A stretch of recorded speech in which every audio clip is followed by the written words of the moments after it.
there's a backside to this. I said sometimes we want government to help us a lot. James Madison once upon a time said that when you have a partisan group and another partisan group and they both stand for principle, that lots of times the laws that come out of it take so long to make that the people themselves just solve the problem themselves. That's a good idea. That would be good for America. That would be really good for our children. So in summary, my principles are job creation. It's the private market. They do the jobs. What supports the job creation is decreasing the size of government. Every time the bureaucracy increases, job creation goes down. And one of the best ways to control the size of government is to decrease the amount of spending. We have to do this. This is important for us to do because by doing it, we'll be able to keep our promises to our parents and grandparents. And we'll also be able to give the blessings of liberty to our children, which is mandated in this wonderful document called the U.S. Constitution, our document. Thank you. I want to go back on national defense. If we don't protect ourselves, if we don't protect our oceans, we're going to lose this country.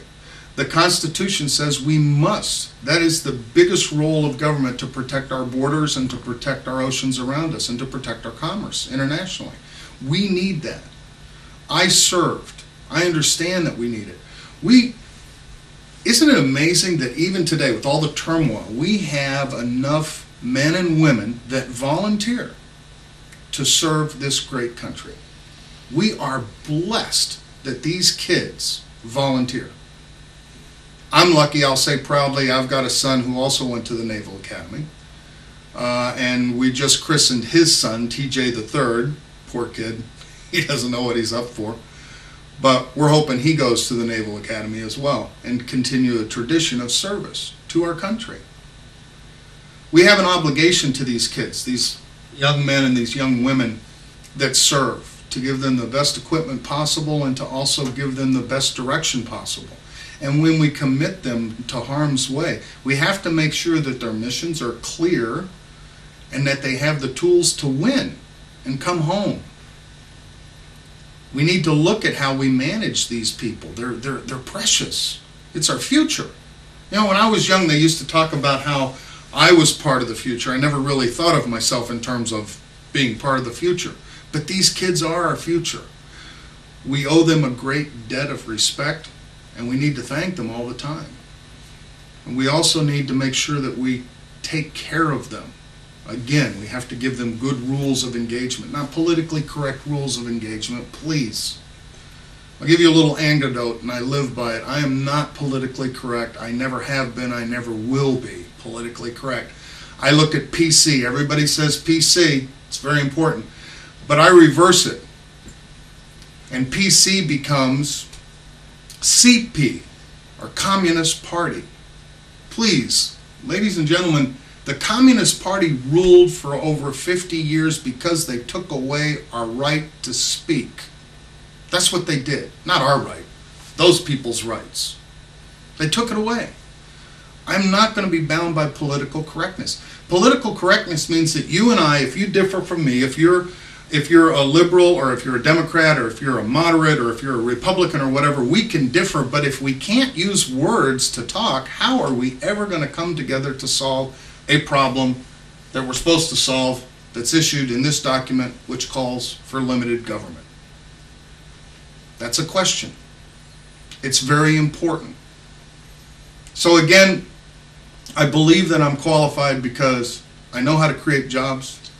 I understand the environment. We're part of this earth.